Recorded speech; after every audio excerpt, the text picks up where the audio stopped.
Ligtas na kayo. Pero kailangan magamot ang sugat ni Anya.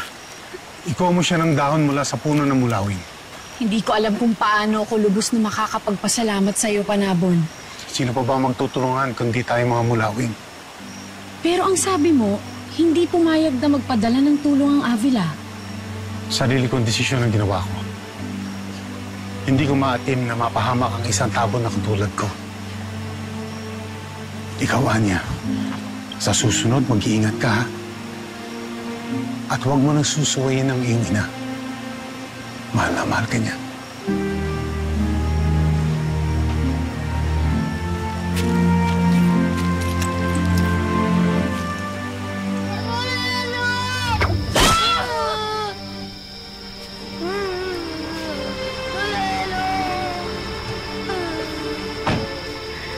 Ma'am, kailangan na po nating sumunod sa ospital.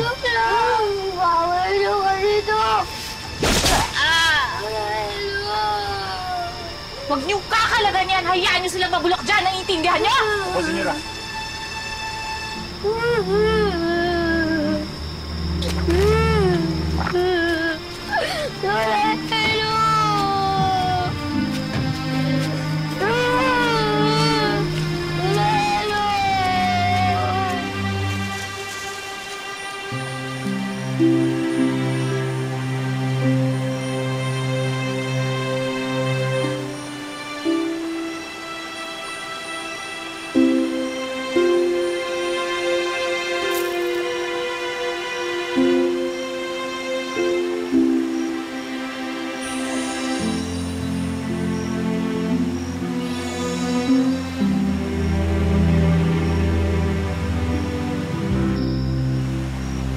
Makapangyarihan ang puno ng mulawin.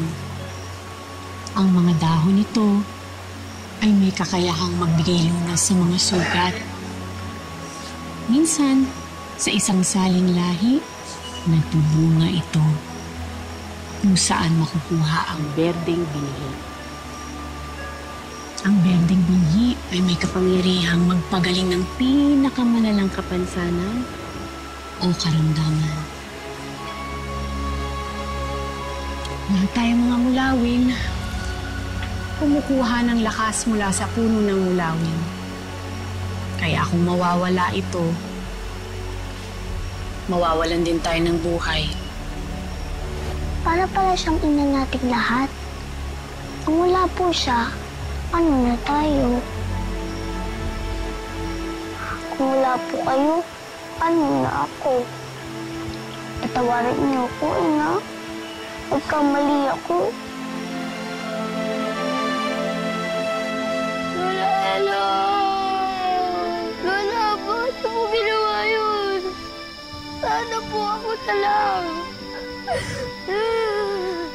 Walang hindi gagawin ng isang ina para sa kanyang anak.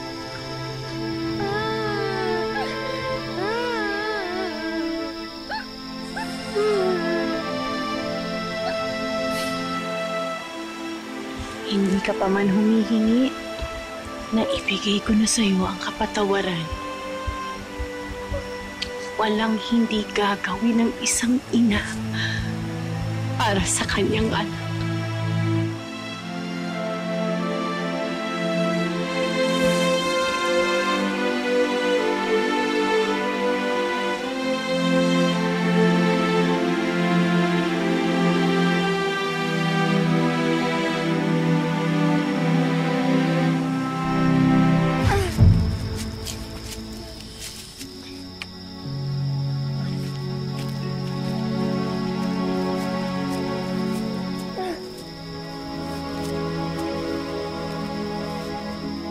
Lola Elo!